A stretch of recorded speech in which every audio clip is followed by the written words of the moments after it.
All right. So yeah. So Request the situation is so the last like several recordings have all had goofy problems. So I'll eventually get back to like uploading more of these. Not that anybody cares, but so last time I realized that I had been on like recording all of this on like a different sub channel on my OBS that wasn't actually recording my voice. So it's just this haunting, like it's you all talking to nothing. There's like no input, and it's weird. Yeah, do you realize, are we like Bruce Willis? Are you a ghost? Yeah, yeah. You Do you just have have like some? this, yeah, savant understanding of what's going on, and you're like, I'm gonna do that, and it's very weird. Um, but yeah, and the one before that, I accidentally left like the map sub channel on the OBS up, so the entire thing is just looking at the same fucking map the whole time. And there's also something weird and creepy about that too. So I don't know. Um, in any case, we'll just get back to it. But I'm basically going to say that here's the situation. We're going to figure out what Kircher, what you want to do in a second. But the way I was figuring it was stump grinding has basically woken you up, Colonel Twiggs, specifically. Like he's come to your tent and he's been like, Colonel Twiggs! And it's like, it's 4 a.m. You know, you scramble out of your tent, you realize this guy he has not slept, right? You probably haven't slept too well because the very last thing you remember is that your Kiowa scouts have come to report that there is a large foreign invasion coming in from Mexico, like marching up from the Rio Grande. So you took that up the chain. Obviously, they've had a council of war, and Stump Grinding calls you out and basically says, "Hey, get your regiment ready as quickly as possible. You're going to be riding out with like all of the native cavalry to deal with this." So you're actually going to be under the command of the newly breveted Brigadier General Colonel Grote. I forgot what his first name was, but yeah, Grote. His first So name. yeah, it's Grote. All right, together.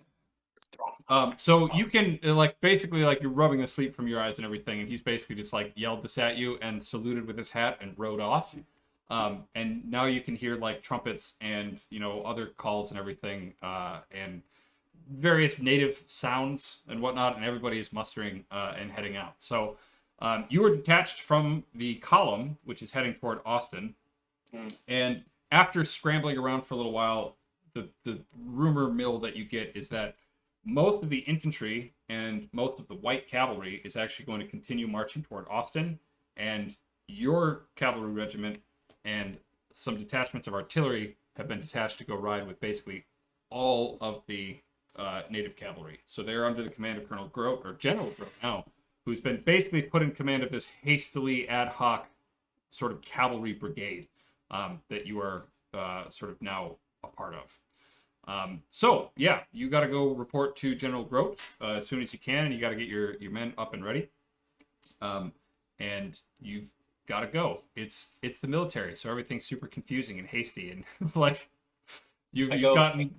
I mean, at least you like the general came over to specifically tell you, what to do. He didn't just send a messenger or a note. So that implies that like I'm in trouble. Like I wake up thinking I'm in trouble. The colonel, the general, just killed me. It's like holding Lieutenant Hesh by the scruff of the neck. This man. Officer. All right, wake up all the officers and tell them to start doing their job. Because I'm okay. colonel and I don't do that shit. That's right. So go ahead. As again, we don't have the dice bot, unfortunately, isn't working. But yeah, if you want to roll a cohesion check to see if your men are ready, I believe we did a rest and everything, and they are in fairly good shape. Now I still have a detachment. Is my detachment still considered out? They're exhausted. It's a good question.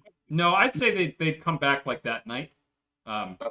Or you said a detachment, right? Sort of down with the Southern Scouts. Yeah. So they're still deployed. They're still out. So you're out that 1 point of manpower. Gotcha. That's... So while you roll that, yeah, Eric. Could you? I sent a request for permission for the document for the Google Doc. Which technically is coming from me because it's on my copy. Okay. Just figure we get that taken care of, and then also whatever narrative you need me to while he rolls. Sure. Yeah. Okay. It is shared. So you got it. Alrighty. So yeah. And you also a 5. Okay. So yeah, with a 5, you guys are getting up and getting ready and moving pretty quick. So you probably have. I mean, it usually probably takes you about an hour or so between taking the tents down and messing and getting everything up and organized. It looks like it's going to be a little bit sprightlier than that. Again, this is after, morale's in good spirits in the army generally. You've had a couple of recent victories. Your men are in high spirits, are ready to go, and they are ready to go deal with this odd invasion that they've barely heard of. And it might be worth checking out what kind of rumors that your men might believe is actually going on. Because, yeah, I mean, obviously, like, the chain of information is not, perfect, especially for... So, to head off any crazy rumors, I grab, because I know all these guys, they're in the American tradition of, like... Turn off my Wi-Fi. I want to do this.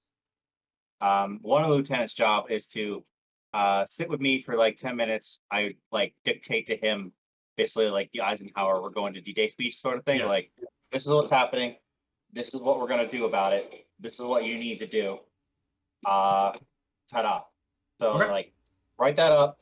And then your job, Lieutenant, what's your name, is to go around to each platoon and tell them what's up. Okay. Don't let anyone else. This is your job. No one can stop you. Yeah. All right, cool. Yeah, your subaltern is heading out and doing that. So yeah, this rumor is like, there's an invasion of Frenchies. We're getting invaded by the Italians. I grab a random. Actually, no, I don't. Well, no one's paying attention to me for 5 minutes. I go and let's see. I probably just like as soon as I hit where Regis's guys are camped. Of course, he has the sentry out. Yeah. Probably they're in full dress uniform and everything. Uh-huh. I walk up to them and I hand the sentry a note. It's like, get this to Colonel Regis as soon as possible. I just describe what's going on with me. Yeah. Alrighty. Yeah, so you were also, Colonel Vailladolid, visited by a general that you've not had too much contact with. This is General Stump Grinding of what they call the Blue Top Brigade, or the Glorietta Brigade. So you've seen him. He's from West Virginia, so he's one of the good Virginians, but only in the 1860s. That does not apply to West Virginia today. Yeah, so you get this sort of unusual visit, and you get a similar like pep talk, basically like, hey, you are going to take a selection of your choice of your artillery, and you are going to attach yourselves to General Grote, and you are going on. You know basically nothing. You know that there's people scrambling around. This is a guy who's never really talked to you individually. He's like on a horse with like his staff following behind him. There's like paper flying off as people are trying to catch up to him and everything. And yeah, he tells you like, take your pick of the artillery. If you can get anything that you can mount up on like a horse carriage, like a 4 or a 6 team thing, if there are spare horses, because you're gonna have to be moving pretty quick. But yeah, go report to General Grote when you have that ready and get it organized. And he like rides away halfway and he like wheels the horse back around. It's like, and make sure you take ammunition. And then he leaves. Just in case you forget. It's not just the cannons. You can never be sure. Excellent. My orders were for cannon. Yeah. So, Which, I mean, we laugh about it, but, like, we all know that is absolutely something that happened in 19th century warfare. yeah. You didn't order me to bring ammunition for the guns. Very good. So, will that just count as La Gran Batteria, or do I need to single out particular genre of piece? So, you're basically going to take, it's just going to be the same unit sheet. Okay. We're not going to mess with that too much. Okay. But we are going to probably fiddle a little bit with the specific traits based on the guns you decide to take. So a lot of this is going to depend on. I mean, it's just going to be like sort of narrative traits. That's all. So a lot of this is going to depend on how well your cohesion rolls go, and how well if you have like a logistical second in command guy, because you do have a quartermaster, which is just a basic like automatic roll. Let me find where that thing is written up so I can double check. But yeah, so first things first, roll a cohesion roll to get like your men up and awake and listening to you. So just open a new tab and Google dice roller.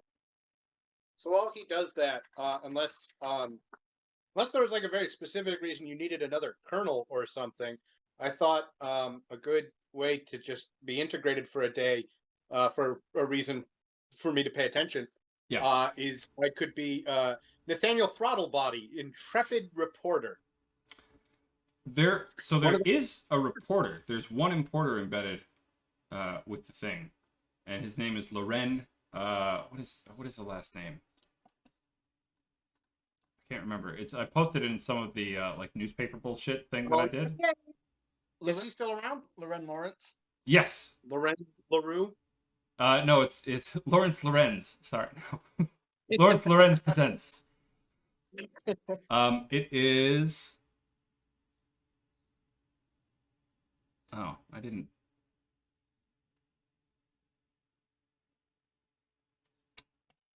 Dang it! It's been too long since we played.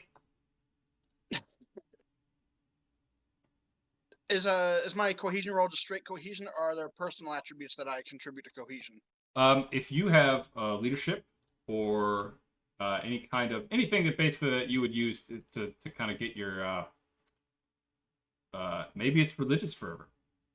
Yeah, maybe you just tell him like, for the love of or even your it's Loren Hamilton. That's what it is. Hamilton. So yeah, if you want to be intrepid reporter Loren Hamilton, I'm actually. I bet you would be like sneaking away now. I'm gonna grab a horse and follow them. Here's the thing though, because there's some secrets that you should know about Loren Hamilton, and I want to tell you, but I don't want to tell everybody. Just because, who knows? Maybe we want to keep them some secret. But I know that you're using your phone and Eric's on your computer, so I don't know how to send it to you.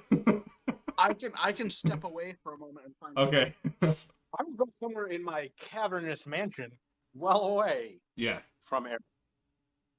All right.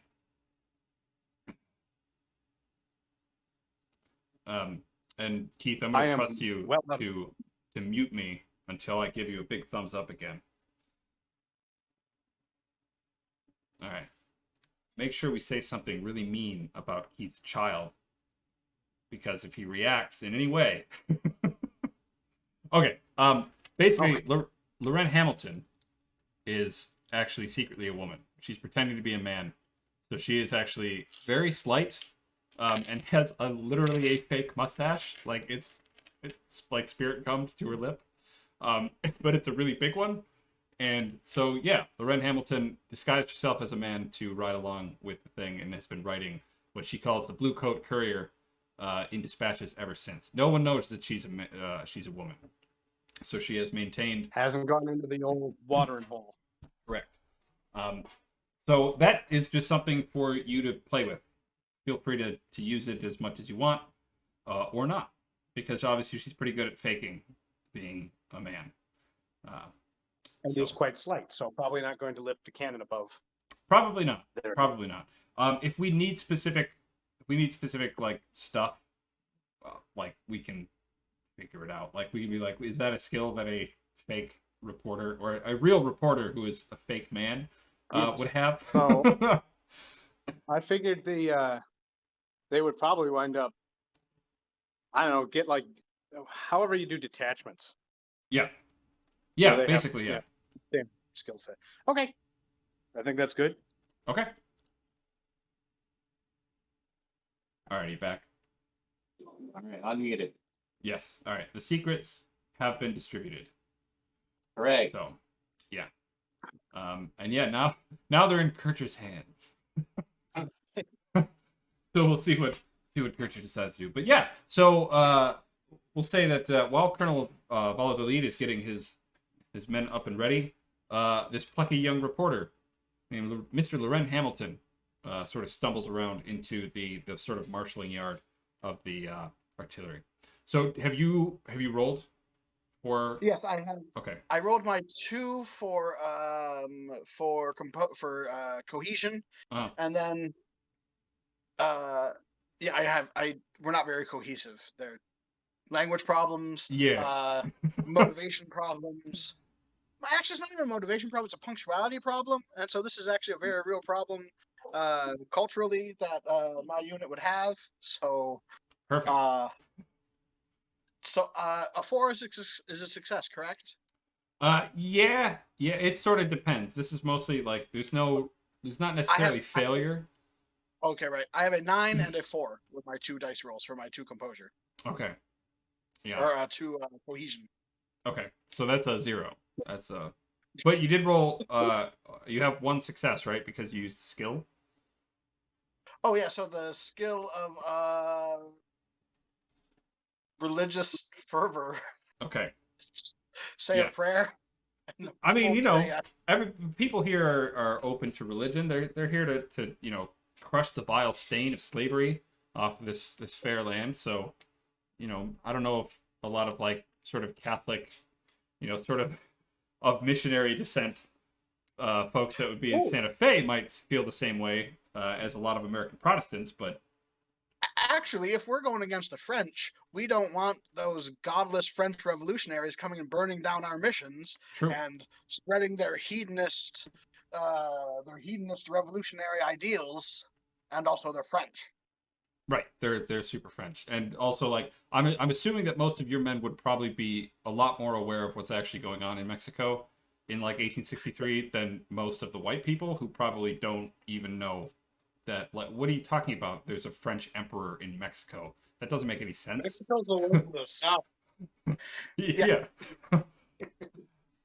So yeah, like this might be you probably, but so it takes a while basically. Like it's like you start getting that very like you're very conscious of like a lot of like Twiggs's men sort of like casually riding by as they're warming up their horses. Like, are these guys like, are you kidding me? Come on.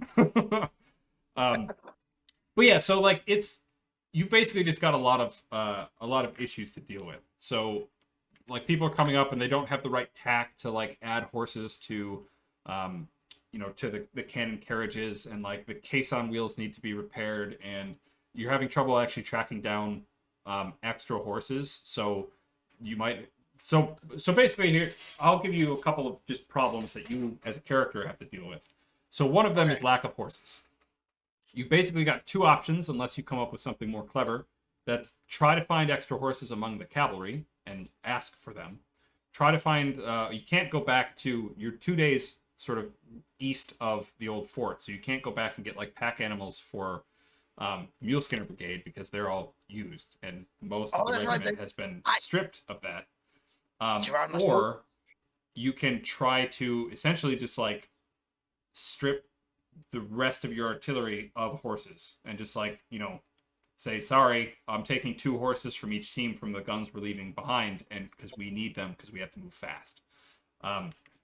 So yeah, go ahead and what do you want to try to do? First, I will have a heated discussion about how no hay mulas, like just astonished that there are no mules. Yeah. And then that will lead me to then subtracting horses from other teams. Okay. And the artillery that I had in mind, just I want my auto loader or my my revolvers. Of course. I want the 7. No. Yeah. So I want my revolver cannon, and I want accurate cannon. Okay. Okay. Like if there are cannon that if I have any rifled guns, or if I have any that I suspect would be more accurate. Sure. So go ahead. I would say for the first one, let's roll. I would say I guess they're both just going to be artillery rolls. So yeah, so roll. We're going to do 2 different rolls for the different things. So the first one is going to be like your artillery skill is kind of your generalship skill too, and this is going to be basically you convincing your guys to give up their horses and making sure, of course, that they don't give you just like the shitty ones that they don't want. That you're actually like getting horses that won't just like break a leg immediately or are already blown out or whatever. So go ahead and roll your. This would be either intellect or charm. It's up to you. I assume you're probably gonna roll intellect because it's higher. Yes. See, See, And then you'll add the 1 skill from your artillery. how do I can't multiple. Just tell it to roll Do multiple that. dice. no, go scroll down. Use this one. Hang on. Dice roller, random that or Yeah, they're all D10s. Remember. Yes. Yes. no. So now scroll down because you want 10. Where's the? I thought it was a thing. No, this is not. So then go back and go to the next link down. Man, I forgot how much simpler it is to have that, like, the dice bot just right here on the server. Scroll down. Dice roller calculator.net. Okay. Okay, sides on the dice. Second one. Oh, this is. Ugh. So you should really just open up a roll 20 on the side, and number of dice. So 5 or 6. Essentially, the link I've been using is helpful. Intellect.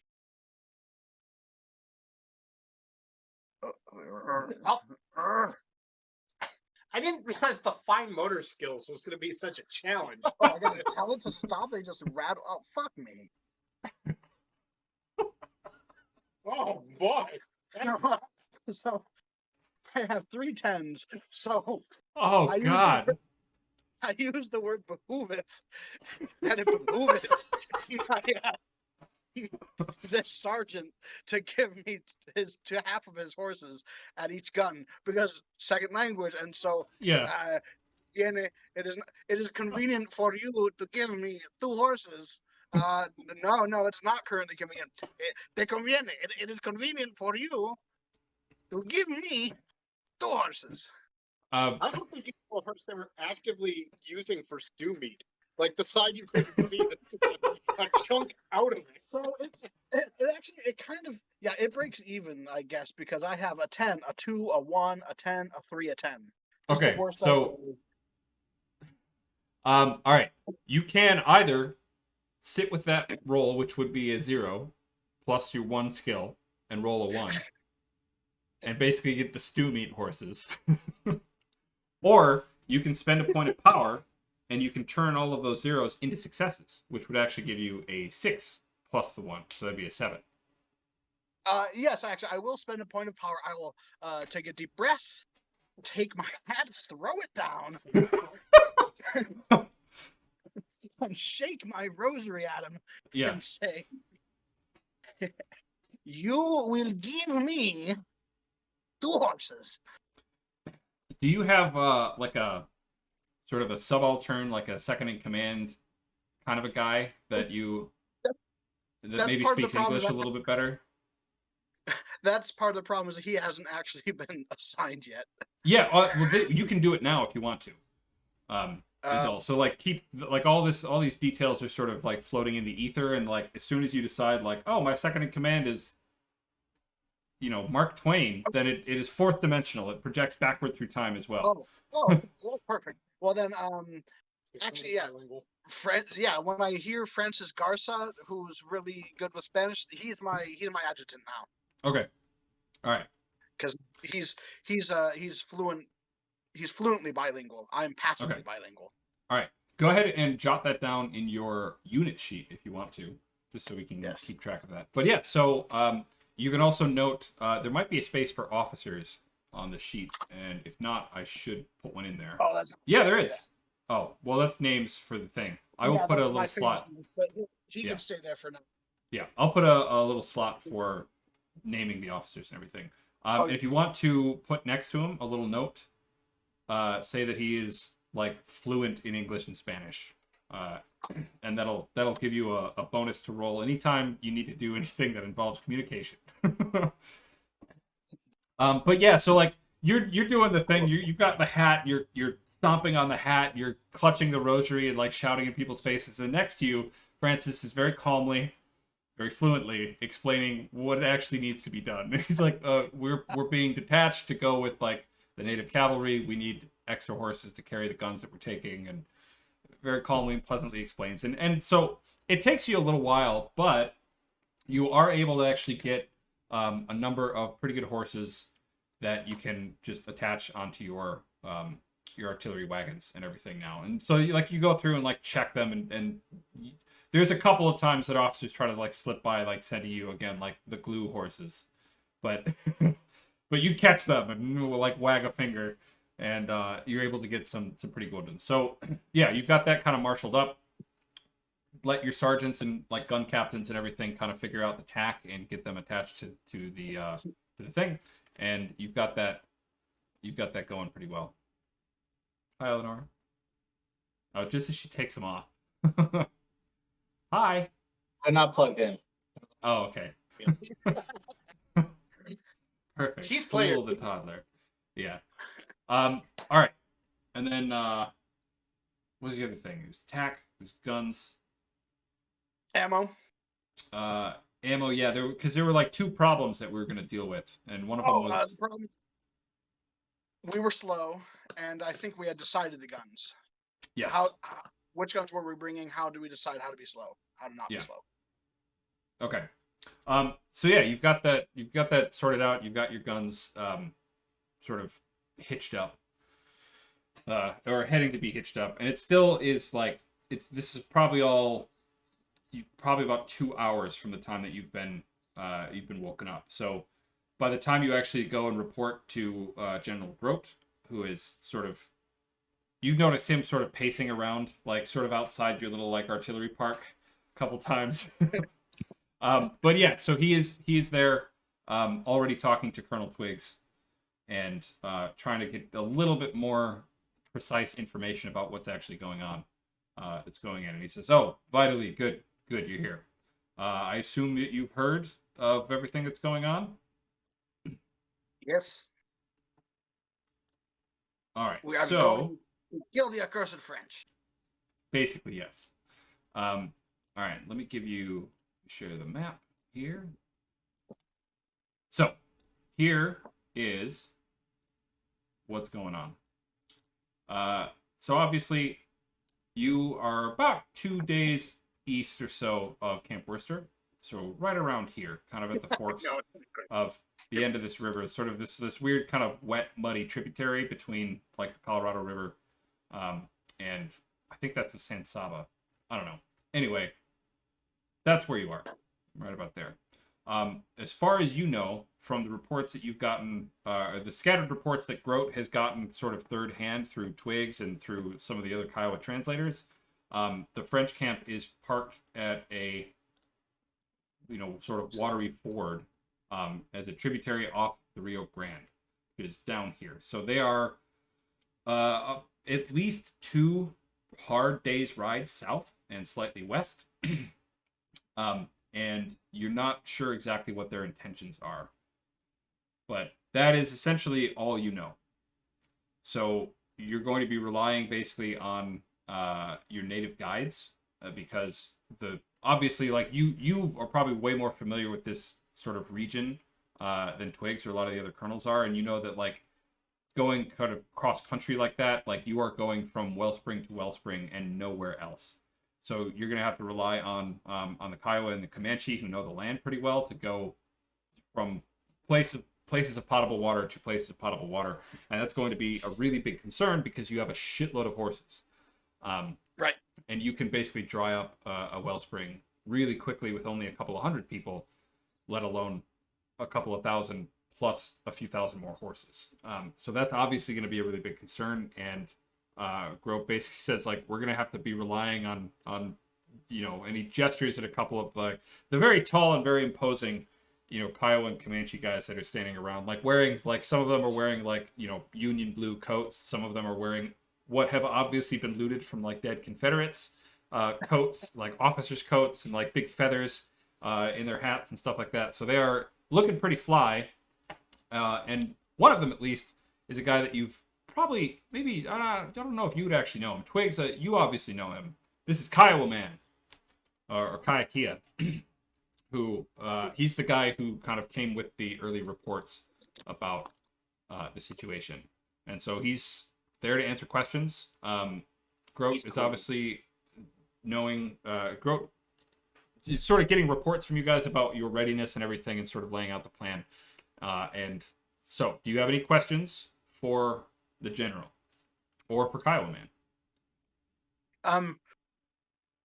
I have a question about terrain for Kiowa Man.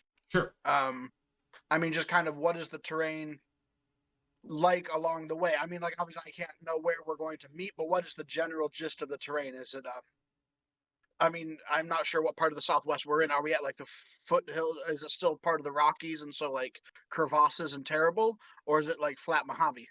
This is Texas. I'm not sure if you can really see it super well. Oh, okay. Right. So this is Okay.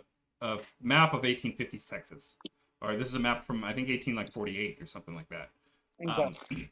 So yeah, this is like the little spur of Texas. I think the Panhandle is right about here, up along the Red River. But yeah, so you are essentially right here in Texas. So this is Austin. You're still several hundred miles away from Austin. And down here is obviously the Rio Grande. So you're essentially going to head from what is a pretty like riven land, I guess. Like lots. I mean, they're brackish and kind of low flowing rivers, especially in late summer. But it's water. So you've at least got water for the first day, probably pretty good. And then after that, you're basically going over flats, just sort of very, very flat, very dry terrain.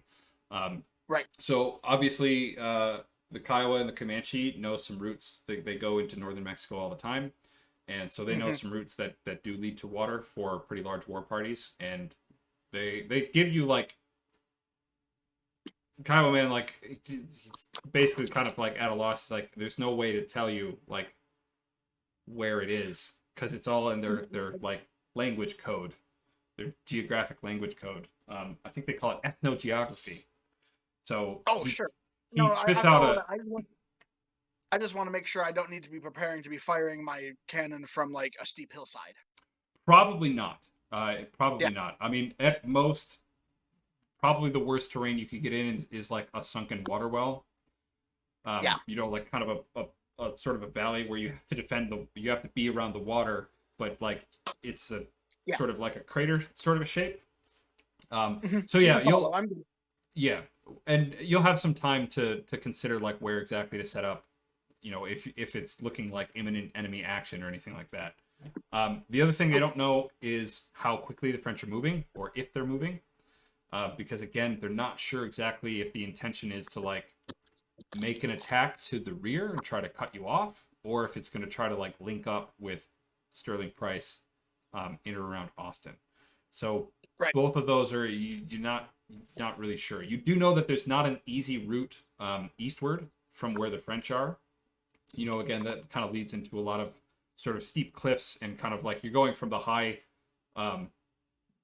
you're going from a lowland up to a highland. So there's a lot of like, you know, the battle at Divide Pass, which happened only a few days ago, was because you're marching basically through like a stagecoach road that is one of the only places to go from like that part of Texas east into like the cities.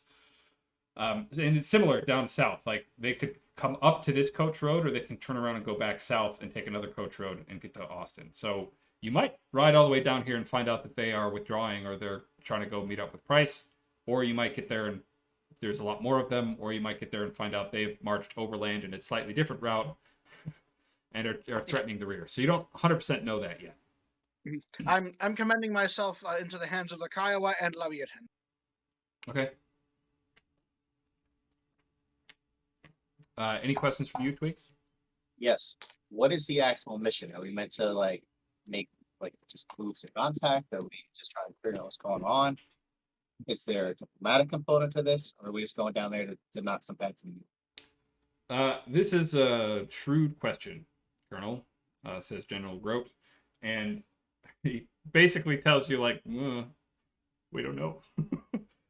It's up to our best judgment to decide, you know, what we're capable of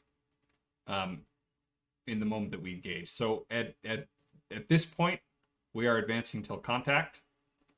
And at that point, we will reassess and find out what we're capable of. I mean, even if it comes down to sort of bloodying them a little bit so that they stop for a while or retreat or something, it's going to give a much better chance for, you know, the division to find a more secure location. But it's looking likely that, like, you're being sent down there to hopefully destroy this army or render them at least ineffective somehow or another. That doesn't necessarily mean like shooting them all, but it might mean like, you know, driving Spoiling off all their whatever horses they got going on. or yeah. So like, you should be prepared. He tells you to, you know, this might be bloody. This might be very bloody. So he sort of like leans in and says, kind of glad to have, you know, Union cavalry. He says with sort of a sly sort of way of speaking. I'd let that pass. Yeah. Say nothing. Yeah. But yeah. So any other sort of strategic questions?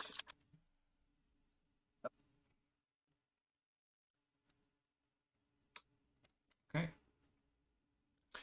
So, gentlemen, if you would get back to your units and get them organized, I want to move out within the hour. I do so. Okay.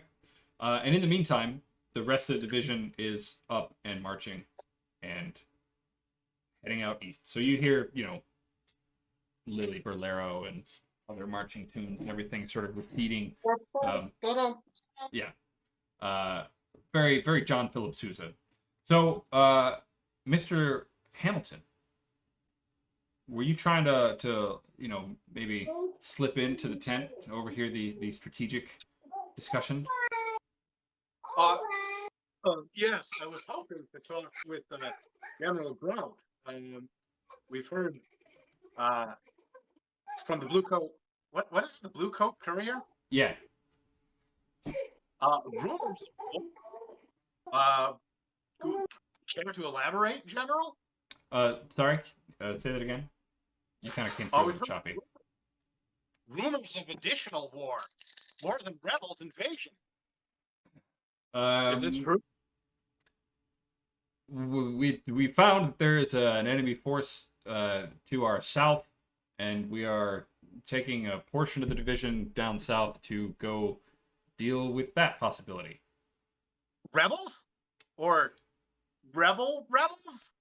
All I can say to your good readers is that it is an enemy force. Well, they'll be eager to hear if there is any more fighting, and I'd be happy to provide a very nice coverage of this kind of news story. If you weren't be able to tell me anything, I would be writing quite favorably. Go ahead. I'm going to make you roll a charm roll. I'm going to say that Loren Hamilton probably has a charm of 6. That's probably one of his higher attributes. And I would say that, like, sniffing out a story, some sort of like digging journalism. It's probably pretty good. So I'm going to say you've got a skill of 2 also. Oh, well, so I got a 1 success with Yikes. that skill of 2 Oh no! because I got a 10 and no successes. Ah! That is a cursed dice roller. Yeah. So Grout doesn't want to say anything at all. Like, well, I've got things to attend to, sir. I'm sure I'll see you along the trail. And like brusquely, kind of walks past you. I'd like to mutter to myself about beating I want to scoop that guy, that Dutchman back in California, Reuters, and get the news on AP Hill's AP News Service. Right. I'm gonna beat that. So there is a sort of fast dispersing crowd of, you know, junior officers, not junior officers, but like colonels sort of leaving the tent. Yeah, I'd actually like to pop over and talk with the bilingual fellow with the artillery. Okay. If nothing else, I would like to try and smooth him over. And what is his name? Rigoberto Vailladolid. No. Francis. Francis. That's not heavy. Really speaking. But I'd like to talk with Francis and say we're heading south, and the Mexicans seem to be more agitated than everyone else. What's the scoop on that? Any ideas? Go ahead and roll again. Roll another charm. How would you say, how affable would you say Francis Garza is? He is affable. Yeah, and moderately educated. He's literate. Okay. He was in, I don't know, some sort of learned profession college before the war. So he got pulled out of, I don't know, probably to be, I don't know, law school. Yeah, okay. Well, like half the Union Army. For as bad as I did on the last roll, this time I scored 6 successes plus my 2 of the skills. So couldn't do any better. It was right. So as soon as you sort of you approach Francis Garza, like he kind of sweeps off his hat and he sort of greets you pretty warmly, and he sort of gestures to his own enormous mustache, which he starts sort of curling, and he says like, yeah, me and you, we're the same. Are you a dapper Dan man? Damn it, I don't want pop. Dapper Dan. But yeah, so if you want to ask about, he tells you almost anything you want to know about anything that he knows about what's going on. Well, like I was starting to say, I see that a detachment of men's heading south, and well, the Mexicans seem more agitated than anyone else. What cause for alarm? Why the sudden change of course? You didn't hear this from me, okay? He just sort of looks around, and he leans in, and he says, I hear that there's a French army coming up from the north, from the south. Yeah, the French. What are the French doing here? Just gives you sort of a long look. It's like, oh, right, a white person. Are you aware the French in Mexico? There's been an ongoing war for years now. Ongoing war. I'll just jot that down. Are the French winning? Depends on how you define it. I hope not. Well, anything, I mean, it's all rumor and hearsay. I'm not really 100% sure. I'm looking forward to the chance of maybe striking a blow for my compatriots in Mexico. We're fighting the French? They haven't come to help us?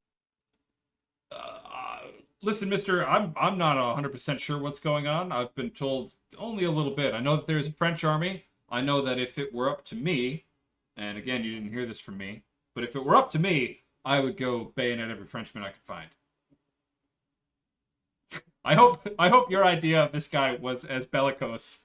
Yes, actually, if I overhear that phrase, I plan to bayonet every Frenchman I can find out. Bravo! Yeah, you're like caught in like mid stride and like turn around and like. Well, sir, this intrigues me, and there's a can of Dapper Dan in it for me. If you might can of Dapper Dan in it for you, and I've got a spare mustache comb. If you might be able to find me a seat on one of those cannons, I don't take up much room. He looks you up and down. Yeah, you're a fairly slight young gentleman. He's like, I think we could fit you in a caisson somewhere. Come on, I'll show you around.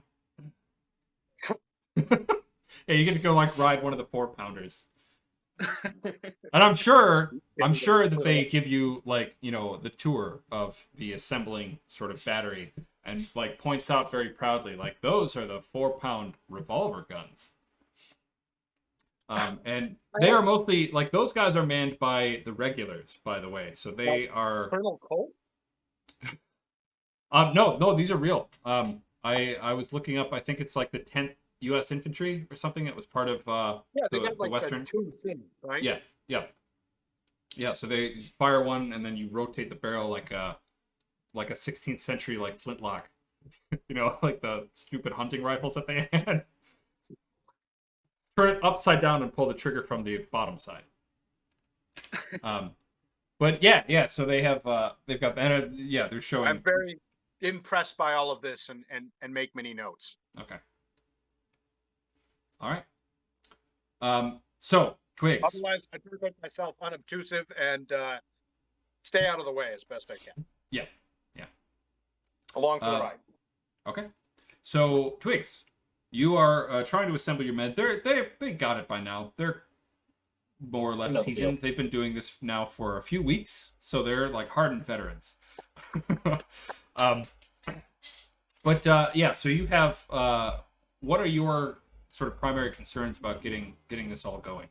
Because again that like the Kiowa and the Comanche are sort of just riding off, right? They're sort of spread out in this kind of wide kind of cloud sort of surrounding your forming up column. That you need to take fodder for the horses. You need to take a lot of fresh water for the horses. You've all been sort of ordered to take like 10 days worth of rations. So all of your men should be able to carry 10 days worth of food. So yeah, is there anything in particular that you want to try to focus on getting organized? The main thing is making sure we have enough wagons to carry our water, because I know Okay. everybody's got enough ammo, and we Yeah. can always find ways to get ammo at some point. But Yeah. it's beg, borrow, steal wagons, fill them with water. Okay. How you want to do that? Because you have like your regiment obviously has its own sort of supply, but it might be worth kind of I wonder if it we do. Just give me a leadership check on your. Yeah. You could go and assess your sort of current.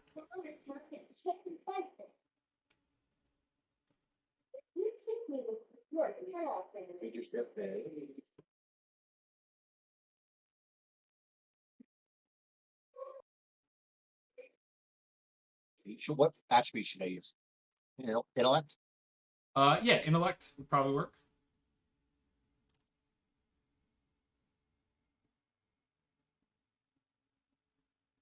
And I would say this Only one's 2 successes. probably okay. Yeah, this one's probably a generalship role. Yeah. You're in a bad way. A lot of your wagons have like it's not so much the wagons, is that it's the barrels. You've got a lot of old barrels. You have you basically have a exact 50-50 mix between like new barrels made of like green wood that have swelled to an extent that they're like the seams have popped, and they've been like very hastily repaired. So some of your barrels actually like literally have like canvas wrapped around them and tied down, because that's the only way they can like not leak everything out all the time. So those are like, your men are calling them day barrels because you fill them and you have to drink them that day, otherwise you can't do anything with them.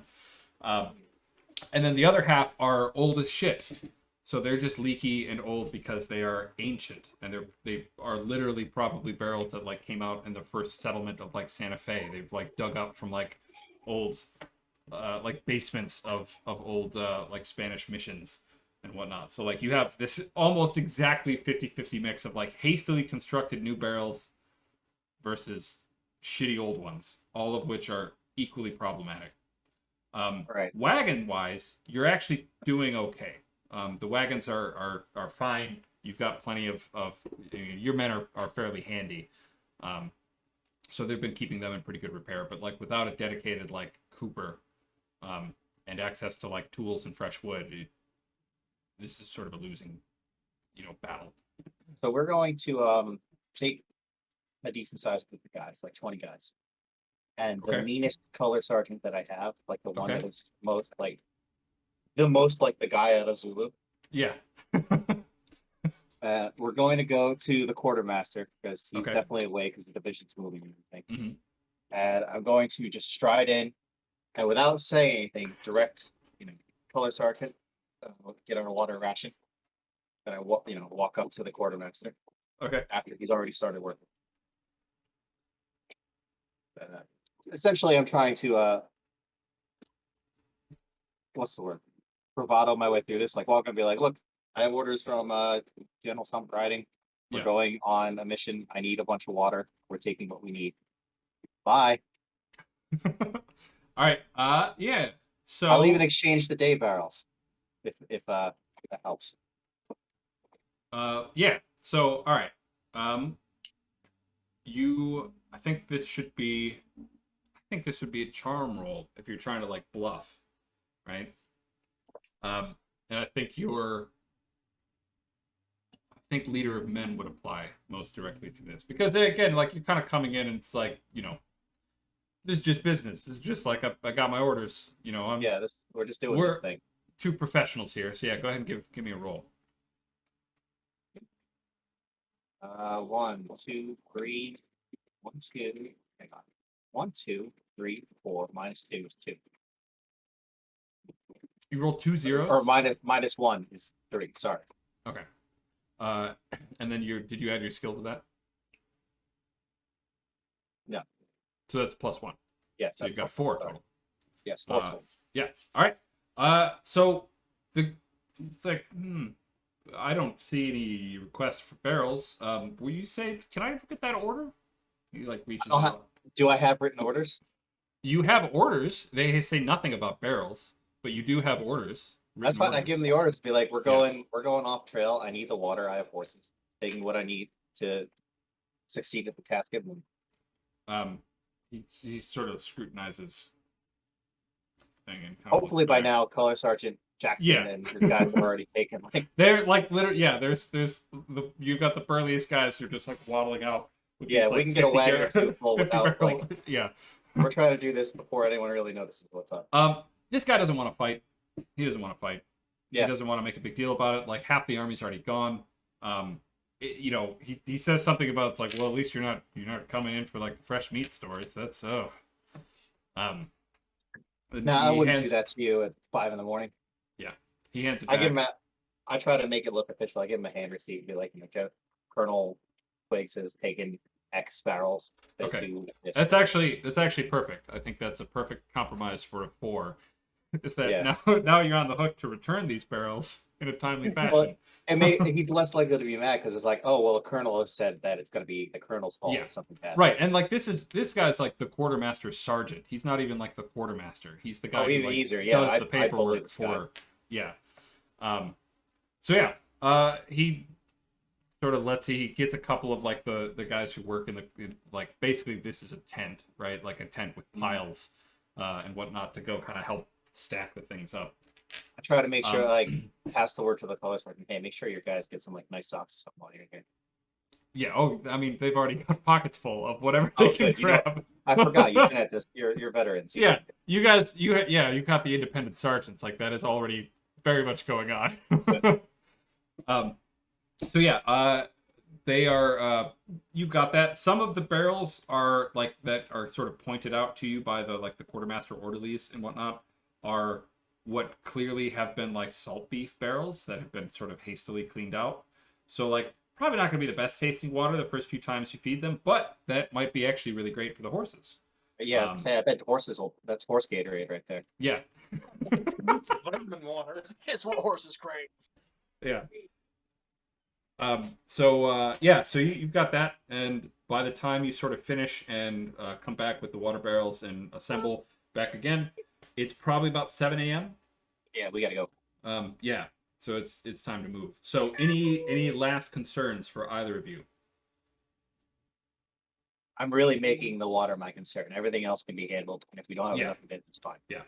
Yeah, and you've got good several turns and everything. So if like we run into an issue later, we can sort of retroactively roll and see how well they handled that. But from a sort of scanning around, it looks like it's okay. So you can probably leave some men to like fill the barrels. You are in a place with water at the moment, so they can fill that up and come along. And you all get out to the march, unless there's anything else to do. Twiggs, you also, as I recall, were sort of put in sort of unofficially as like an intelligence officer. And that's kind of one of the reasons that you sort of got wind of this so early. So is there anything that you want to do sort of in that intelligence regard? You've already got a detachment of like scouts out forward. And they should come back with any relevant news, soon. I'm going to find that reporter, Mhm. and I'm gonna pay him $50, and I'm gonna tell him, I want whatever story you're gonna publish. I'm not gonna do anything with it. Just everything you hear. If you could take this money to fund, the free press or whatever, make sure I get whatever you're getting. Okay. Because that's the best I could do on this whole intelligence network before I have to ride off into the sunset. All right. We'll take care of the rest of this later. Mr. Hamilton. I don't say that part. Yeah. Oh, Okay. Mr. Hamilton, how do you respond to this? So this is another guy. You know of him. You remember actually interviewing Colonel Twiggs. He was one of the, not few, but he was one of the most fiery, most loquacious of the officers you talked to regarding the question of slavery and emancipation. You recall interviewing him there, and you also recall interviewing him after the Battle of Divide Pass, because he sort of distinguished himself that way. So you know this guy pretty well. I mean, it's, as a reporter sort of a thing. You've seen him and talked to him a few times. I'll give you my information. My sources are my own. I'll take the $50, but I also need some office supplies from your regimental quartermaster. I write a little hand receipt and they're like, here, you can go get whatever papers you need from, I point them at the same guy I just mugged for water. Yeah. Thanks, mister. I'm loading up on all the office supplies. Yeah. Got little pencils and lots of pens and Stationery. So this is somewhat tangential, but since we were talking about names, because I've been playing fast and loose with this, if I get a negative name, I don't know if it's a negative name, but a negative reputation among anyone who handles supplies, like, oh, fuck, Yeah. Twiggs is coming. Because my name is on 7 different pieces of paper floating around camp right now. I've bribed people with shit that is not mine. Yeah. So, Yeah, no, that's good. That's good. And yeah, we'll see what happens with these water barrels. If you have to come back and a cannonball went through 8 of them, and you're like, well, I returned the barrels. You didn't say in what state. What are you gonna do? Devote me? Fair. So you can get negative names. You can have bad reputations regarding stuff. We have one guy in another one of my games who earned a name for I can't remember what the actual name was, but every single time that they tried to fire a black powder weapon. This is a game that's set in 1503, so there are guns and wheellock pistols and stuff like that. But every time they've tried to fire one, it has literally exploded. It's twice. They paid a bunch of their game money to an Augsburg gunsmith to make them a fancy triple barreled wheellock pistol. It's the first time they fired it. But yeah, that was the first time that anybody had ever actually earned a negative name in any of my campaigns, and I thought that was hilarious. So they are no longer allowed to touch anything related to black powder at all. That's very fun. But yeah, okay. So yeah, you've got Mr. Hamilton out there. Yeah, all right. Other than that, I would also like to take this opportunity to be by the way, I heard the French are in Mexico. Yes, I think they've been there for 20 odd years or so. Well, I guess you read different papers than me, sir. Oh, I'm not a professional. I understand my focus will be different. you probably actually, this might be a topic that you and Marks have actually exchanged letters absolutely. about. Because I know Marks was very interested. Marks was super interested in Maximilian III or whoever the fuck it is. Yeah. And the And the imperialism and stuff. And he probably keeps nudging you about hey, didn't you have this Monroe Doctrine only 40 years ago? Aren't you supposed to be dealing with this? Isn't the job of the United States to in some way Got a lot on our plates right now, Carl. All right. But yeah. So that's totally plausible for you to know more about that than probably most white guys. But okay, so the column is moving along. So yeah, let's roll some cohesion rolls for how the day sort of goes. So once you all get moving, you have so General Grote. Actually, I want both of you to roll, and I would actually let the reporter roll this too. This would be another charm roll, sort of to get your impressions of General Grote. Like 30 million tabs, and none of them are the one I was just on. Let me drive. Okay, you know what? You can drive a flat automobile. It's not. This is like a Ferrari that you spun out into a wall the first time. I would say, Mr.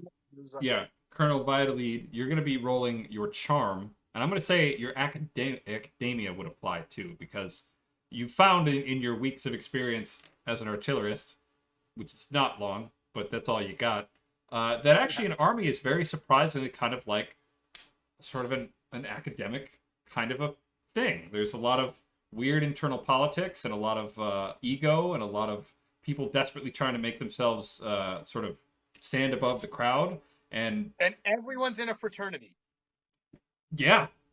I mean, definitely in the Like 1860s, 100%. literally, yes. Yeah, literally everyone. And there are actually a ton of, I wonder what, that's a good question actually for your character, like what fraternal order you might be a member of. Because I actually remember reading a couple of Civil War, like, You want to leave? memoirs. And Oh, yeah. like coming across like there's one Union guy, a Pennsylvanian, who like shows up at like a Confederate farmhouse late at night during, like the Gettysburg campaign, or it's the Vicksburg, whatever, some campaign in like 1862, and he comes across a farmhouse and they host him, and once they find out they're both like Masons, the guy like brings out like a turkey that he had like stuffed under the floorboards and everything and like serves it. And it's like this guy who's like, I hate you and everything you stand for, but you're a brother Mason, so take my turkey. So yeah, that would actually be. They would be like the Knights of Columbus. I was say, Yeah. so probably Knights of Columbus. If there's any sort of esoteric order of numerology, Yeah. There that's might be 'cause some. I'm Mexican Catholic, Yeah. so it's Yeah. Catholic, but it's Yeah. I got you. and It's my Catholic, name- but it's Catholic with a cult. That might become very useful. So yeah, we'll come back to some of that. Okay. But yeah, so yeah, I would say roll your charm with academia, and then we'll have Okay. I would say also charm, so that's a 6 again for Loren Hamilton, and I would say that you probably have something that's like kind of like a role like sizing somebody up, or like quick judgment, or 4 successes. So I have 4 successes. okay. And I have 5 successes. So you both kind of get an impression that Grote knows what he's talking about. He knows his business. He's professional, but he's also extremely ambitious. Like he wants to ride this. He's a lot more subtle about it than the other guy. What was his name? Alderson. Alderson. Yeah. He's a lot more subtle than Alderson was, but he's hoping that he can come off of this thing and like end up being a governor, or maybe a territorial governor, or he's got these, like, you can tell the wheels are spinning about like how he can translate his military success into something post-war. And so like he's probably pushing a little too hard. Like Vailladolid is looking at this as being like, well, if we have like these new teams of horses, we've sort of taken like half the guns that we have, we've kind of hastily thrown all this stuff together, like we could use like a day Just take the bag of away. easy travel, and this is probably like the worst terrain you're going to be traveling on too, and you're going, like think of the Oregon Trail, right? Easy pace, slightly faster pace, right? You're at that one right now. Yeah. You're definitely not this one, but you're in the middle. You're probably going a little bit too hard. Like you'd be surprised if at the end of the day you end up with as many horses as you started with, for one thing, and as many axles as you started with. But so he's very ambitious, and so he's looking to make his fame off the back of his campaign. So as much as like in the sort of council of war you had this morning, he was talking about like, oh, we're gonna try to feel things out, and like he wants a decisive, dramatic coup d'état, like, or not coup d'état, a coup de grace. He wants to hammer the shit out of this army and come back triumphant. And it's like it's in little stuff. He's riding up and down, like he's probably gonna burn out his own horse just today because he's kind of like riding around. He's like not bad at it, but it's just very clear to you, like being around academic people as you have been, like, oh, yeah, I know this. I know this guy's character. I know what's up. And yeah, same to you, Hamilton. Like you get the impression that like the way that you get into this guy, the way that you get this guy to divulge to you is to flatter him. So if you can, it's gonna take a little bit, right? He's not gonna divulge all the secrets to a reporter like right away, especially after how brusque he was earlier this morning. But if you were able to kind of play sort of a long game of like buttering him up a little bit, talking about like how good his uniform looks and how great he looks riding his horse, and like asking him like really detailed questions about like his sort of experience and intent and professionalism and stuff like that, then all the secrets will be divulged. So you can recognize that this guy really likes himself and would be very, very pleased to talk about himself, especially if he ends up in a newspaper, especially if it's also attached to, again, a triumphant, decisive victory. I'm gonna try and talk to him again, maybe tonight or into the next day, and remind him, hey, we're a good 3-4 days from the nearest telegraph. Okay, these dispatches aren't gonna get in anybody's hands, but I just want to make some notes. Mhm. So when we do get back, tell the whole story. Yeah. Because we all know who the brains of the operation is here. Right. Sure ain't that for Dan over there. Mm-hmm. The whole thing is got the little. He's using his new comb to like brush out the trail, the dust. Yeah.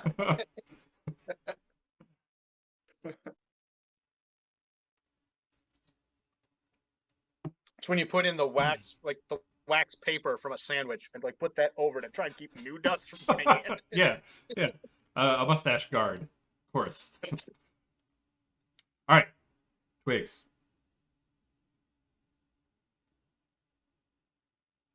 Twiggs is doing calisthenics. I think that was a I was Roomba. on mute. Sorry, Oh, it's all good. Yeah. All good. I had to rescue the Roomba from its own demise. So yeah, this is a charm roll, and I would say leader of men. Roll that because you're kind of assessing the general here. Save big money. Go online. Go to the general. 4. Okay. Yeah, so with a 4, again, like, you basically get the same impression that the other two get. It's like, this guy has ambition. And he was a little bit better at hiding it during, like, the election, the little brief campaign. And it wasn't hard because, like, Alderson was such a blowhard. And was so clearly, desperately ambitious. Grote is it's a bit more subtle about it, but it's, like, very apparent after the first 4 or 5 hours of going that, like, oh, this guy, he thinks he's hot shit. Like, he's probably going to go to bed tonight, like, reading about the campaigns of Napoleon and Caesar, and he's going to be like, yeah. So, yeah, that's basically it. You get sort of that impression. Not necessarily terrible. And he seems like he knows what he's doing. He's pretty good with most of the men. He gives you very direct, very clear, like clearly phrased orders. And seems fairly professional, and is obviously like makes a point to be seen, makes a point to like do things. So like a lot of the times if he's giving orders, he's riding up to you and giving orders. He's not like sending people or demanding things or whatever. And of course he's polite, and he phrases it in that very 19th century military sort of a way. It's like the orders he gives you are just, polite suggestions. You might have more, your horses might be able to get a bit more grit if they move up here onto this road, rather than move your shit up onto that road now. Yeah. He knows how to play the game. Andrew, what's the name of your reporter right now? Hamilton. It's Loren Hamilton. Loren So- Hamilton. At Yeah. one point, I'm like, we're riding, I'm talking to Lorraine Hamilton. Have you ever seen? You've seen the Sharps rifle stuff, right? Yes. Yeah. Do you remember the difference between the killing officer and the murdering officer speech? Oh yeah, I know the one. I basically give you that as we're talking about him. It's like, yeah, you know, some officers, I'll get my guys killed in an accident because I didn't think about something. I screwed up. He's gonna get you killed for a reason, for a cause. Yeah. That's actually a perfect. Yeah, that's a kind of a Don't write my perfect. name down. Do not write my name down. Scratches it out.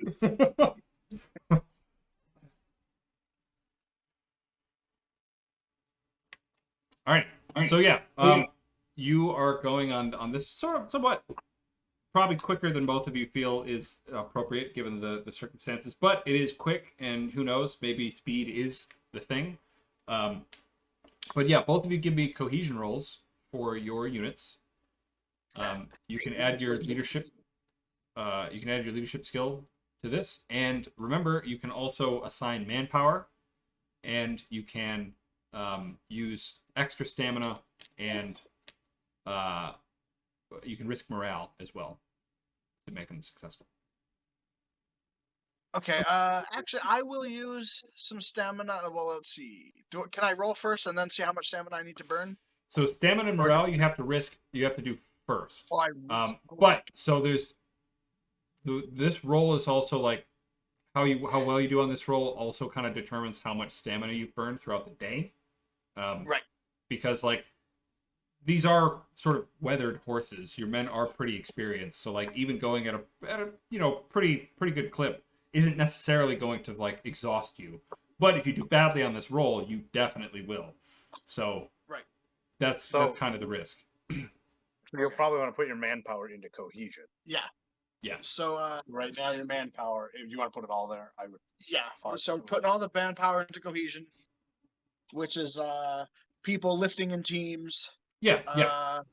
Yeah. And then which skill? And then my skill. I don't have leadership. Interesting. Have to add that later. Actually, composure. Can I use composure to not get excited and rush beyond, like? Yeah. That's actually that's a good one, because like you seem to be a hot-blooded Mexican, right? You're a very choleric people, right? And so you don't want to get too excited in the heat. Yeah. So yeah, I think showing some composure and not rushing around like you tend to, and just finding places where you can find a slight little hill and kind of like pausing with your hand on your hip and just watching everything go by. That yeah. So yes, in short, you can use composure. And then you can risk morale. And if it succeeds, you get to keep the morale. Okay. Do I lose the morale if it zeros, or if it? If you fail the roll. If I fail the roll, okay. Yeah. So this is actually going to be, it's slightly tougher than normal. It's a 5, so you want to get 5 successes on the roll in order to not incur any kind of penalties. And the penalties are going to be like, you're probably going to lose some stamina. You might take like a brief sort of wound just because of exhaustion. Right. But that can manifest in like broken axles, hurt horses, So I'm sick sitting men. at how many? 5 and 1 guaranteed success. And you're rolling 5 dice. Yeah. So they won't all succeed. So let's wager 2. If I take it down to 2, that's to there. Yeah. I guess I'll go ahead and I need 5 successes, or a 5 is a success. 5 success. Well, so rolling on the dice, a 5 is a success for each die, but you need 5 of those in order to. So how many dice? So that would mean you roll 7 dice. I'm currently rolling 7 dice. Mhm. Risk another point of morale, I guess. Is that what? Otherwise, I can also burn stamina, or is it an either or? So I'm No, still you can doing the also dice. burn stamina. You can also burn stamina. Yeah. Okay, so I will bring that morale back up 1 and burn 2 of stamina. Is stamina my personal stamina? That's your unit is it stamina. Units. Yeah. Okay, but we are still pushing, so we'll burn Yeah. 2 stamina. So 2 morale, 2 stamina. The stamina is all right. Let's move it, and the Yep. morale is the French. Yeah. Yeah. Care to press enter? Okay.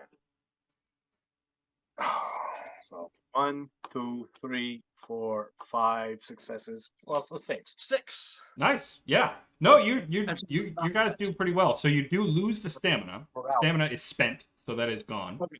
Right. And you're gonna take another 4 for the day. So you're down 6 stamina total. So your men are tired.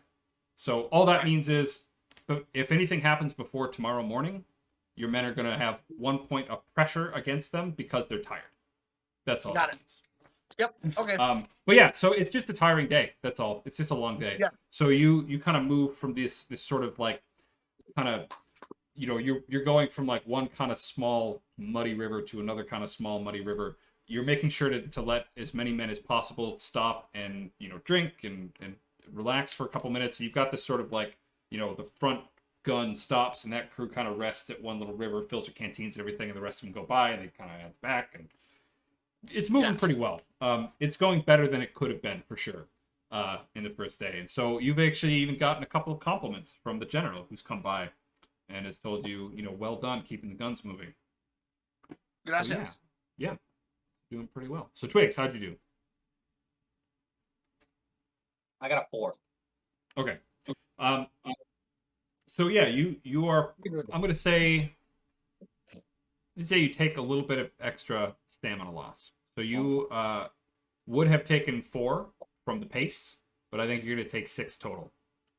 So again, 6? yeah, your men are. So you're down to 4 stamina right now, and you are tired. That's all.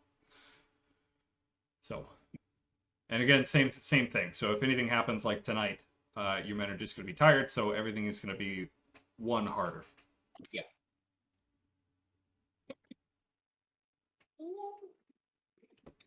What's up? I really like that mechanic. Just as Yeah. an aside. Yeah, I think it's pretty cool too. If I can speak out of school. But no, I think it like the idea is to get you thinking more like how a military leader would have to, because you have men who get tired and you have horses who get tired, and that affects things. And it's like we could just do D&D where it's like, okay, well, you travel, And you get through the day. here's Next a day. random encounter because there's nothing else interesting you can do in that system. And Yeah. this I think makes it more possible for things to affect stuff that's not just combat. Yeah. No, it's really good. Yeah. But yeah, so that's the end of the first day. So, as you are all sort of making camp, I'm actually gonna roll for Kiowa leader. And he's gonna see, yeah, he's gonna see if he can find kind of an old like sort of raid kind of campground for you. And that'll be really nice and comfortable, and you can just sleep out in the stars. You don't even have to pitch tents if he gets you there. I imagine Kiowa Man will wear like a bummer or something until he's called on, in which he says, "This looks like a job for Kiowa Man." And the warlord. He actually, just to describe him, because I know I've described him to you two already, but so Kiowa Man is probably about 20. It's hard to tell, but he's quite young, extremely muscular. He's probably taller than anyone else in the army. He doesn't wear a shirt, but he does wear a big campaign hat and silk gloves up to his elbow. And then he's got just like cavalry trousers and suspenders on under that. So like kind of like a Kiowa Terry Crews with silk gloves on. I love it. All right. Oh damn. He rolled real good. So yeah, toward the end of the day, you see like a Kiowa Man and a couple of other riders from his crew, plus his adjutant, whose name I also forgot because it's been so long. Come up. You see them in kind of a council with the general. What's that? Is it kind of a lad? No, this is the liaison officer, who is a Oh, okay. major. he's the guy who basically like he has to be there to sort of say this is a U.S. Army cavalry regiment, not just an Indian raiding party. Major Lamb. Yeah. Major Major Lamb. something.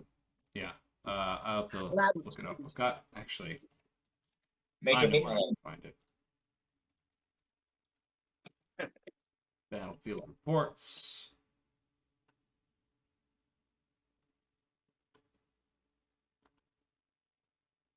Wogan is his name.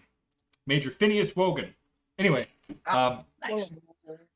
yeah. So Major Wogan rides up to Colonel Twiggs and tells you basically like he points out a specific like Comanche rider, and it tells you just take your regiment and follow them. They're taking you to a he sort of like hovers conspiratorially over to you.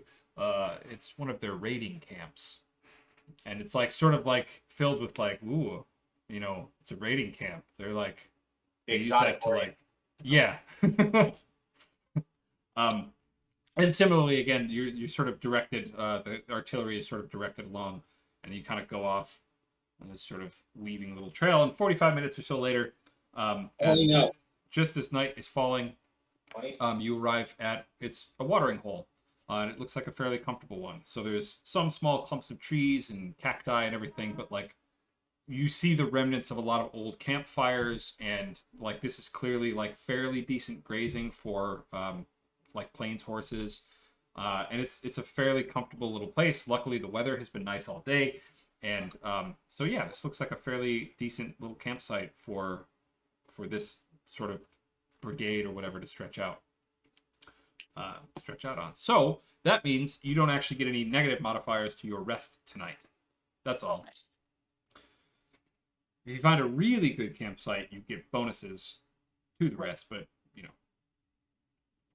And I actually have rolled weather for like the next 12 days, so I actually do know what it's gonna be like.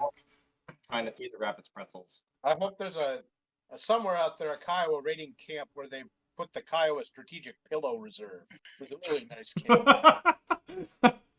there is like there were some where really they massive one wagon full of pillows. yeah. There was so in actual history, I think it was actually in 1863, and this was in part because of the Civil War. There was a massive Comanche raid that was actually led by Quanah Parker, who's one of the unofficial brevet colonels that's with you right now. And they raided. It wasn't Austin, but it was actually fairly close, and it was like you came in, burned a bunch of buildings down, and like looted like a millinery factory. And so like they literally like have parasols and corsets, and like this whole like motley collection of like 800 or 900 Comanche warriors like left the town, and every one of them had like a parasol or like silk gloves or like and that actually happened, and you know maybe it will still, but it'll be part of the U.S. Army, you know, sacking Texan towns, not yeah. Silk glove regiment. Yeah. But yeah, so Each have Twig's signature on them. Twiggs just giving everything away. I wonder too, like how many of like the emancipated volunteers that are in the Mule Skinner Brigade now like have a slip of paper personally signed by you. Yeah, but every time I have to like try to legitimize this, it's part of my duty to make sure. Yeah. No. Up with it. All right, so we're gonna do rest rolls in just a minute. I guess that'll probably be the last thing we do for today. It's getting to about 6. But yeah, so getting everything organized, getting your first day out of the way is a pretty big chunk. And next time we'll start to like see what occurs, but we'll probably have a battle next time, or at least something.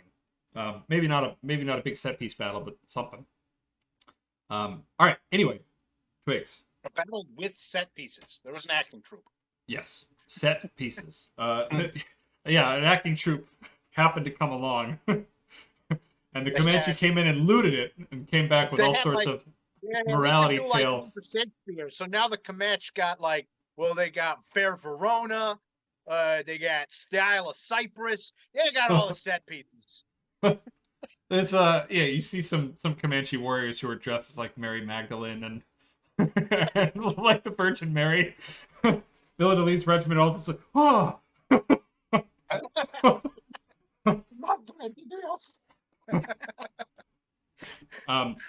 Anyway, Twiggs, you get your first scout party coming back.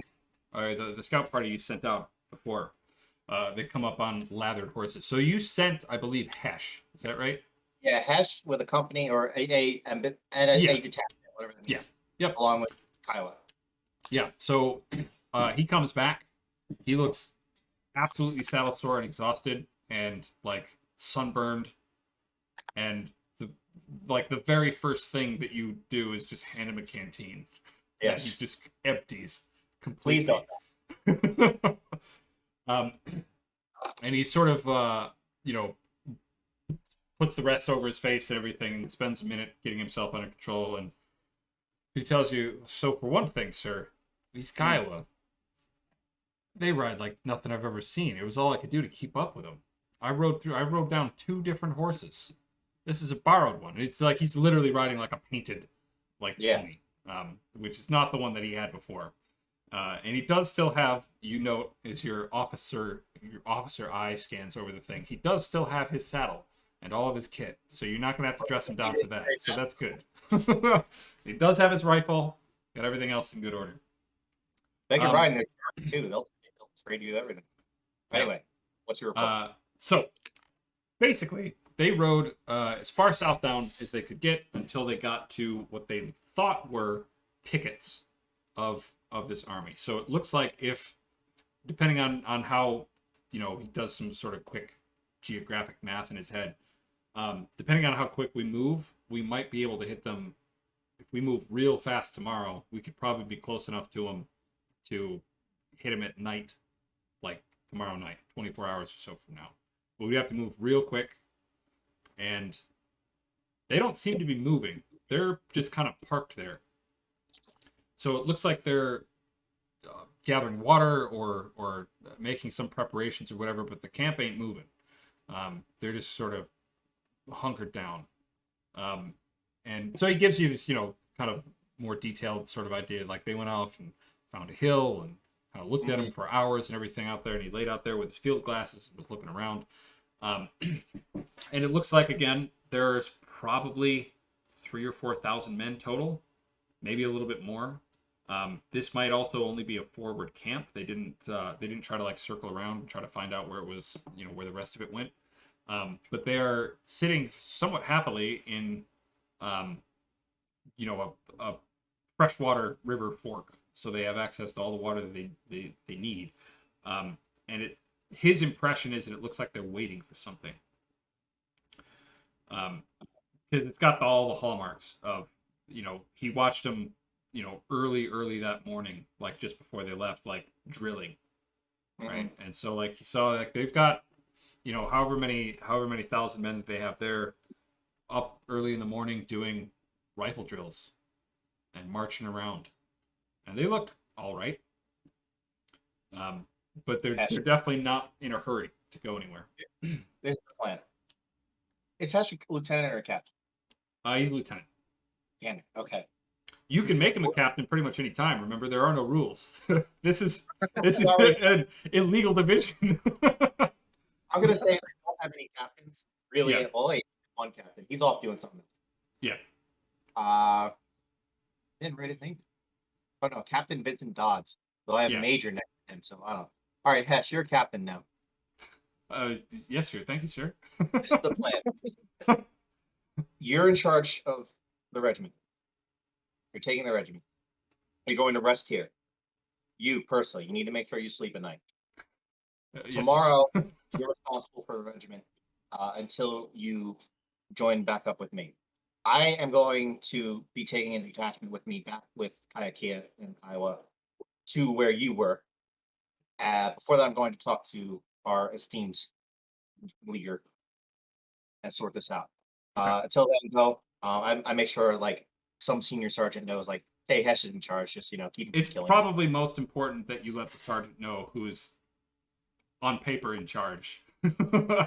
More than it is to actually give Hesh any authority. Yeah. Name this at some point, but on color Sergeant Beards, and like, hey, Hesh is the officer in charge. Make sure he sleeps tonight, and make sure he eats tomorrow morning. Yes, sir. All right. Take care of the officers, sir. My life's duty. You don't have to shine his boots. Don't get me that shit. No, I understand, sir. Make sure he's fed. Make sure he's got his bacon. Change his diaper. I got it. Yes, exactly. Get out of here. I go find Okay, so basically the senior officers and myself. I'm sorry, I keep forgetting your name, your character's name. Vailladolid. I speak it now. Vailladolid? Yeah. All right.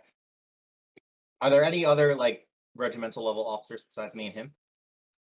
There is technically all of the native guys are regimental leaders. So there's Kiowa and there is Quanah Parker, who are both basically leading sort of regiment-sized groups of their own respective nations. I don't know if we're gonna be able to find them, but I send riders off to find them and come to our division headquarters. Okay. Since it is coming up on 6, I don't want to take a lot of your time, but like basically, I let everyone know what the scouting report is. Mhm. This is really fishy, and it sounds like they're waiting either for reinforcements or for something to happen. Ellie, hey, be nice to the bunny. Okay. I forgot our divisional commander's name too. What's his name? Grout. Grout. Well, this is. He said grout. Yeah. He said grout. It's groat. Yeah. And I suppose this is technically, this is like a cavalry division with the attached artillery. So, yeah.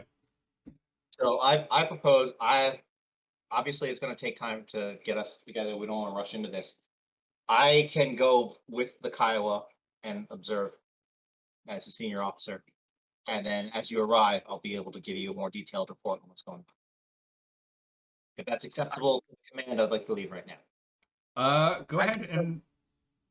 Okay.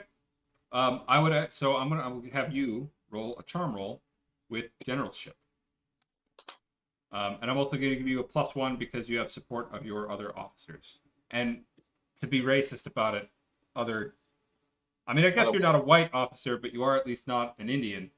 Yeah. And that counts for something for General Groat, at least. But you do also like. So both Quanah Parker and Kiowa have arrived at the tent, and both of them actually do speak English. So, Quanah Parker, by the way, is a real person. Oh, cool. Should I use composure or generalship? I would say generalship. Okay. So 5. I'm rolling 5 dice. 1, 2, 3, 4, 6 successes. Okay. I put a picture of Quanah Parker in the documents and info because he's pretty cool. That was when he was like in his 60s or something like that, in like the 1880s. He's fairly young. I think he's actually like pretty young. I think he's in his like mid 20s. Oh, okay. Or something now. I have to look up again. Anyway, so he's again one of these sort of tall, rather imposing, pretty quiet guys, but he speaks pretty good English. And anyway, so yeah, with you said you had a 6 total? 7. 7. Yeah, with a 7, Groat sort of like he gives a minute or two kind of thinking and looking around. He says, yeah, no, that's a good idea. Okay, so yeah, I'm gonna put you're gonna take, he sort of waves kind of dismissively at the 2 Indian colonels. Take as many of the men as they're willing to give you. It's very important that you do not engage before the rest of the division arrives. Is that clear? It's understood. We want to make sure that we're not going to go and attack without support of the artillery. So I want you to make sure that you're not going to do anything foolish and attack before we arrive. I have no intent of attacking a fortified camp with a few hundred Indian repeaters. Okay. All right. And he sort of double checks on some of the like scout report that you got about like distances and trying to sort of translate again the stuff that the reports that you've gotten from everything. And yeah, he says, okay, all right, you go. I'll be done in like a minute. Okay. It's Keith, if you want to say hi to Eleanor. Can you say hi? That's a good smile. Hi, May. We're also here. Andrew says hi. You guys aren't in a jumper, all right? So, But yeah, so he agrees. He agrees to the plan. And he, makes sure to tell you, like, take a couple of 3 days or so of rations, and we're gonna try to be along as quickly as we can. So he also starts turns around and barks orders to everything. He says, Colonel Vailladolid, can you be ready to move early in the morning? See? All right. Well, we need to Yes. Yeah. thank you for Vailladolid, that. steal one of your officers just to set artillery positions, so you know where to go when you arrive. What was that? Can I steal one of your captains just to scout artillery positions? Because it's not something I know anything about. Yeah. So you can have O'Reilly, one of the settler volunteers. He's one of the regulars. Yeah. It's Yeah. one of those Mexicans with a suspiciously Irish name. No, this Well, is probably. I mean, if I'm reading too much into it, but I assume he's one of the white guys that's been attached to the regulars. That was probably with the swivel artillery, the revolver artillery. Mhm. So he's a regular. So you've got that going for you. But yeah, Captain O'Reilly will be heading along with you. All right. As we go out, I point over to you, reporter. Get a horse.